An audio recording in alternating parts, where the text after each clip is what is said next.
Di usia senja, langkah terasa berat, tubuh cepat lelah, dan pikiran tak lagi setajam dulu.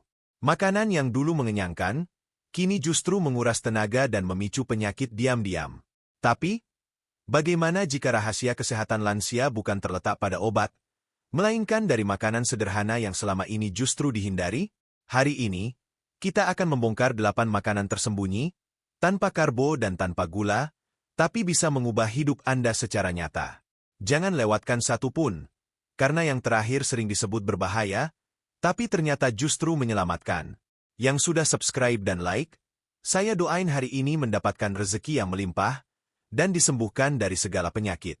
Bayangkan seseorang yang telah melewati usia 60 tahun. Dulu tubuhnya kuat, pikirannya tajam, dan langkahnya mantap.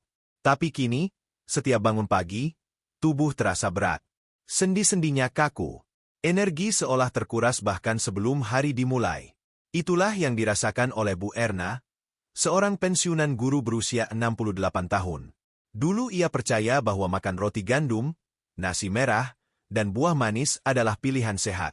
Tapi semakin hari, ia justru merasa makin lemas, mudah lelah, dan pikirannya sering kabur. Ia mencoba berbagai suplemen, bahkan mengurangi porsi makan, tapi tak ada perubahan berarti. Sampai suatu hari, dalam kunjungan rutin ke dokter, ia mendengar kalimat yang mengubah segalanya. Bu Erna, kata dokter sambil membuka data hasil pemeriksaan, mungkin selama ini kita salah paham. Justru yang terlihat sehat bisa jadi penyebab utama kelelahan ibu. Ia menatap sang dokter dengan bingung. Tubuh lansia tidak lagi merespon karbohidrat seperti dulu. Gula darah jadi naik turun tanpa kendali. Yang ibu butuhkan sekarang adalah makanan rendah karbohidrat, tanpa gula tambahan, tapi tetap penuh nutrisi.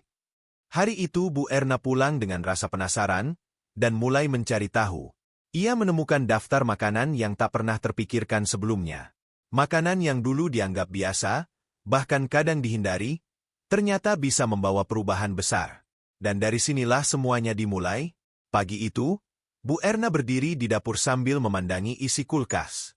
Tak ada lagi roti tawar atau sereal manis.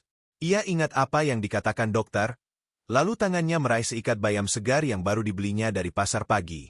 Dengan gerakan pelan namun yakin, ia mulai menumis bayam bersama minyak zaitun, sedikit bawang putih, dan sebutir telur rebus yang sudah disiapkan sejak subuh.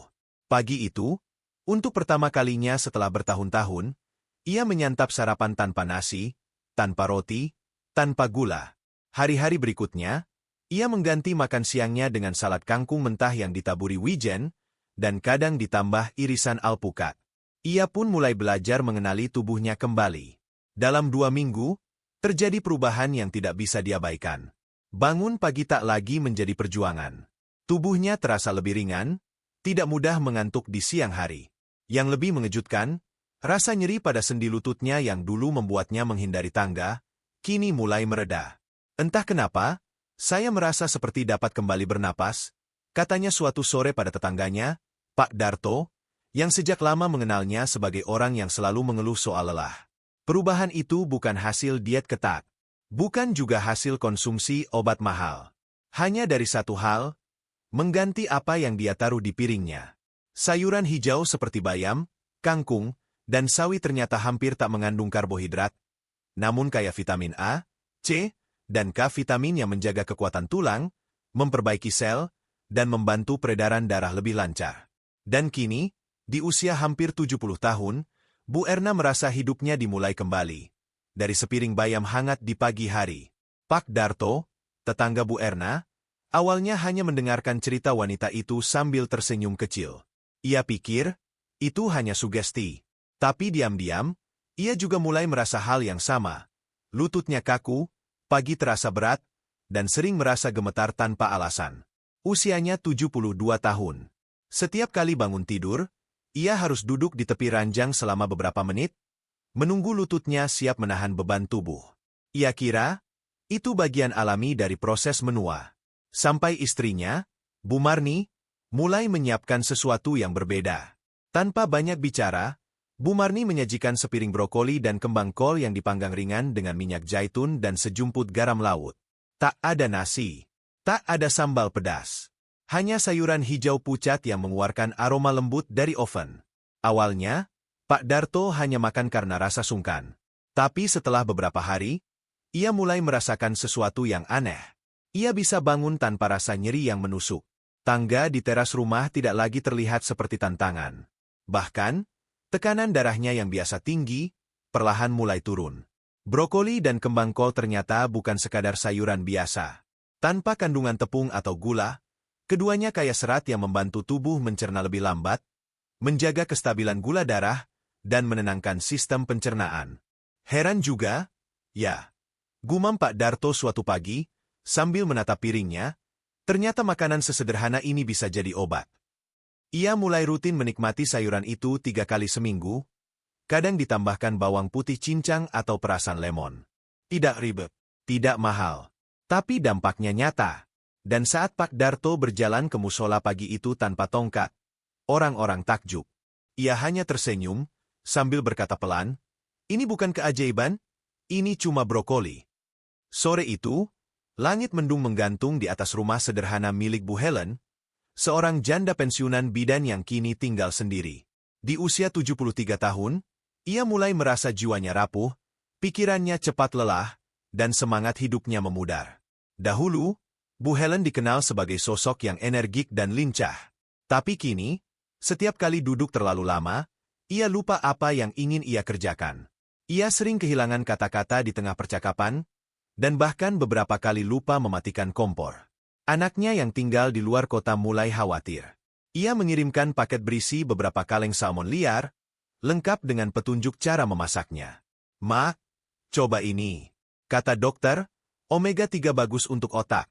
Tulisnya dalam catatan kecil yang diselipkan di dalam kotak. Bu Helen ragu-ragu. Ia tidak terbiasa dengan makanan kaleng, apalagi ikan asing seperti salmon. Tapi rasa ingin mencoba itu perlahan tumbuh. Ia membuka kaleng, menumis isinya dengan sedikit minyak zaitun dan irisan bawang bombay, lalu menyantapnya perlahan, dalam diam. Minggu demi minggu berlalu. Ia tak menyadarinya secara langsung. Tapi suatu pagi, ia membaca koran tanpa harus mengulang paragraf berkali-kali. Ia mulai kembali ingat jadwal pengajian dan hafalan surat-surat pendek. Bahkan tidurnya lebih nyenyak, mimpinya lebih tenang. Ikan berlemak seperti salmon, makerel, dan sarden ternyata kaya akan asam lemak omega 3, zat yang dapat memerangi peradangan, menjaga elastisitas pembuluh darah, dan memperkuat fungsi otak. Rasanya seperti awan gelap di kepala ini mulai tersibak. Kata Bu Helen suatu hari di warung sayur, suaranya lirih namun penuh harap. Kini, 2 kali seminggu, ia menyantap salmon sederhana dengan perasan lemon dan sejumput daun dil kering. Tidak mewah, tidak ribet, tapi cukup untuk mengembalikan jernihnya ingatan dan hangatnya semangat. Dari laut yang jauh, datang secercah kehidupan yang baru. Pukul 6 pagi, rumah kecil milik Bu Mira di ujung gang mulai ramai oleh suara ayam berkokok dan denting sendok di dapur. Sejak pensiun, ia selalu bangun lebih awal, tapi tubuhnya tak lagi tangguh seperti dulu. Tangannya sering gemetar, terutama menjelang siang. Ia pikir, itu karena faktor usia. Setiap pagi, sarapannya sama, sepotong roti panggang dan segelas teh manis. Namun, setelah pukul 10, tubuhnya seperti kehilangan tenaga. Pandangan berkunang, dan jari-jarinya sulit digerakkan. Suatu hari, ia memutuskan untuk mendengarkan saran keponakannya, seorang ahli gizi muda yang pulang kampung saat liburan. "Bu, coba ganti sarapan ibu. 2 telur rebus dan setengah buah alpukat. Cukup itu saja." Dengan rasa ragu, Bu Mira mencobanya keesokan harinya. Ia merebus 2 butir telur, mengiris setengah alpukat, dan menaburkan sedikit garam. Tak ada karbohidrat, tak ada gula, hanya rasa alami dan lembut dari makanan sederhana itu. Yang terjadi sungguh tak ia duga. Di siang hari, tubuhnya tidak lagi gemetar. Energinya stabil hingga sore. Bahkan ia merasa lebih fokus saat membaca buku atau menjahit pakaian lama di ruang tamu. Hari-harinya terasa lebih tenang, tanpa rasa cemas yang tiba-tiba muncul seperti biasanya. Telur, meski kecil, mengandung nutrisi penting seperti kolin dan lutein, yang mendukung daya ingat, kesehatan otak, serta penglihatan. Ditambah alpukat yang kaya lemak sehat dan serat tinggi, Keduanya menjadi pasangan sarapan yang luar biasa untuk usia lanjut. Baru kali ini saya merasa sarapan benar-benar membuat saya kuat, ucap Bu Mira kepada tetangganya, sambil tersenyum tulus. Dan sejak hari itu, ia tak pernah kembali ke roti panggangnya. Ia memilih telur rebus dan alpukat sebagai awal hari yang baru. Karena kadang, kekuatan besar justru datang dari pilihan paling sederhana. Di sebuah rumah bercat biru muda, Pak Wibowo duduk sendirian di terasnya, mengelus lutut yang terasa nyeri setiap malam. Usianya sudah 70. Dan selama bertahun-tahun, ia memiliki kebiasaan kecil yang sulit dihilangkan, makan 2 keping kue manis setiap sore. Biar ada tenaga buat malam, katanya suatu waktu. Tapi kenyataannya berbeda. Setelah makan camilan itu, tubuhnya malah lemas, dan menjelang maghrib ia sering merasa gemetar dan mudah marah. Suatu sore, cucunya pulang membawa sebuah wadah kecil berisi puding berwarna pucat. "Kakek, coba ini. Namanya chia puding. Aku buat dari biji chia dan susu almond." Awalnya ia menolak, merasa asing dengan makanan itu. Tapi setelah dicoba, teksturnya lembut, dan rasanya menenangkan. Seminggu kemudian, camilan sore Pak Wibowo pun berubah. Ia mulai mengganti kue dengan segenggam almond tanpa garam, atau secangkir chia puding yang disimpan cucunya di kulkas. Dan malam-malamnya berubah. Tidak ada lagi rasa gemetar, tidak ada lagi kram kaki yang menyakitkan. Bahkan tidurnya lebih nyenyak dari sebelumnya. Kacang-kacangan seperti almond, kenari, biji chia, dan biji labu bukan hanya kaya protein dan lemak sehat, tapi juga mengandung magnesium, mineral penting yang membantu menjaga kestabilan gula darah dan meredakan ketegangan otot. "Kalau tahu dari dulu, saya sudah tinggalkan kue itu sejak lama," ucapnya sambil tertawa kecil, menikmati almond panggang yang renyah di genggaman. Kini, Pak Wibowo menyimpan toples kecil berisi kacang di ruang tamu, dan chia puding di rak kulkas. Bukan sekadar camilan, tapi penjaga keseimbangan tubuhnya yang mulai renta. Karena terkadang, untuk merasa kuat di malam hari, cukup dengan 1 genggam kecil dan ketulusan cinta dari seorang cucu. Ibu Yani, seorang mantan penjahit rumahan berusia 66 tahun, selalu menghindari alpukat. Baginya, buah itu terlalu berlemak, terlalu berat. "Saya sudah tua, enggak boleh makan yang banyak minyak," katanya berkali-kali saat ditawari. Namun, tubuhnya berbicara lain. Ia mulai sering merasa lapar tak menentu. Setelah makan, ia tetap ingin ngemil. Berat badannya naik perlahan tanpa ia sadari. Hingga suatu hari, saat berkonsultasi dengan seorang ahli gizi di puskesmas, ia mendengar sesuatu yang mengejutkan. "Bu Yani, lemak tidak selalu jahat. Justru lemak sehat bisa bantu ibu merasa kenyang lebih lama, menstabilkan gula darah, bahkan menurunkan kolesterol." Malam itu, ia memberanikan diri mencoba. Ia iris setengah alpukat, campurkan dengan perasan jeruk nipis, sejumput garam, dan sedikit bawang putih. Rasanya lembut, segar, dan menenangkan. Beberapa hari kemudian, ia mulai menyajikan alpukat setiap siang. Kadang untuk salad, kadang dilumat halus untuk olesan di atas telur rebus. Hasilnya tidak langsung terasa. Tapi dalam 2 minggu, ia sadar, ia tidak lagi sering mengemil. Perut terasa nyaman lebih lama. Dan ketika ia periksa ke klinik, kolesterol jahatnya turun, sementara kolesterol baiknya justru naik. Alpukat yang selama ini dianggap sebagai buah penuh lemak, ternyata mengandung lemak tak jenuh tunggal yang sangat baik untuk kesehatan jantung, meningkatkan sensitivitas insulin, dan membantu mengontrol kadar gula darah.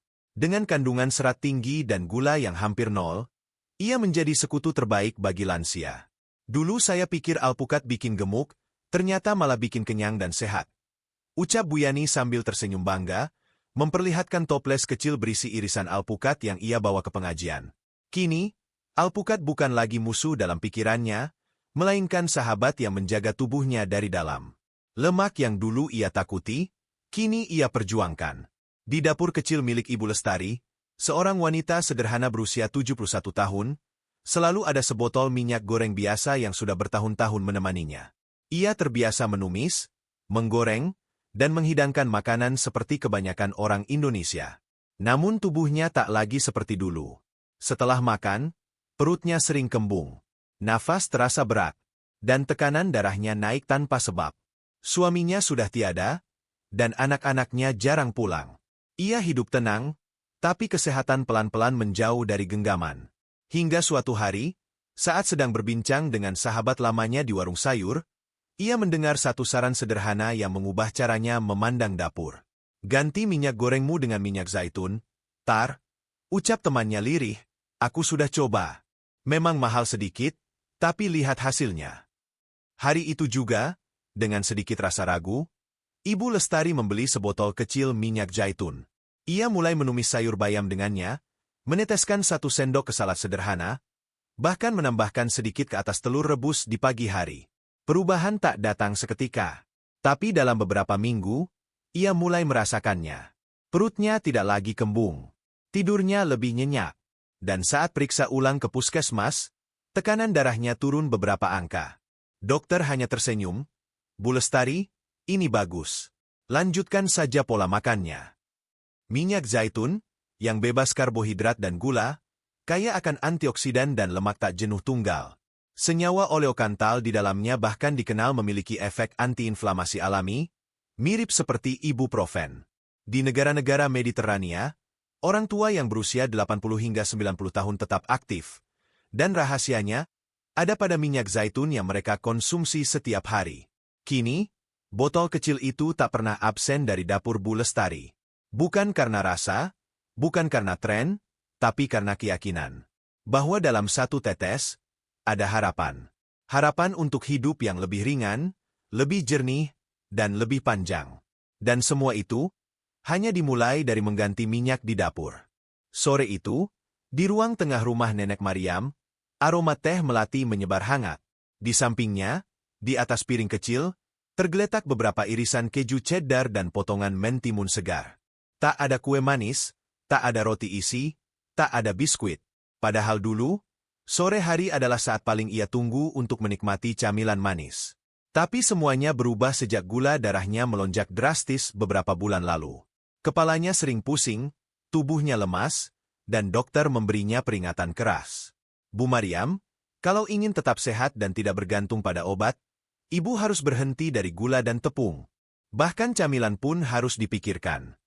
Awalnya sulit, tapi ketika cucunya memperkenalkan camilan baru, beberapa potong keju keras seperti parmesan dan cheddar, Nenek Mariam mulai terbiasa.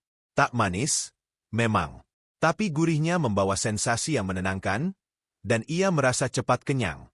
Setiap sore, ia duduk di depan jendela sambil mengunyah perlahan irisan keju. Rasa lapar tak lagi menghantui malamnya. Dan sejak itu, berat badannya berhenti bertambah, tidurnya membaik, dan yang paling mengejutkan, gula darahnya mulai stabil. Keju, yang dulu sering disalahpahami sebagai makanan berlemak tinggi yang buruk bagi kesehatan, ternyata justru bisa menjadi penyelamat bagi lansia. Rendah karbohidrat dan gula, tapi tinggi protein dan kalsium. Sangat penting untuk menjaga kepadatan tulang dan membantu tubuh tetap kenyang tanpa camilan olahan. Dulu saya pikir keju itu bikin kolesterol.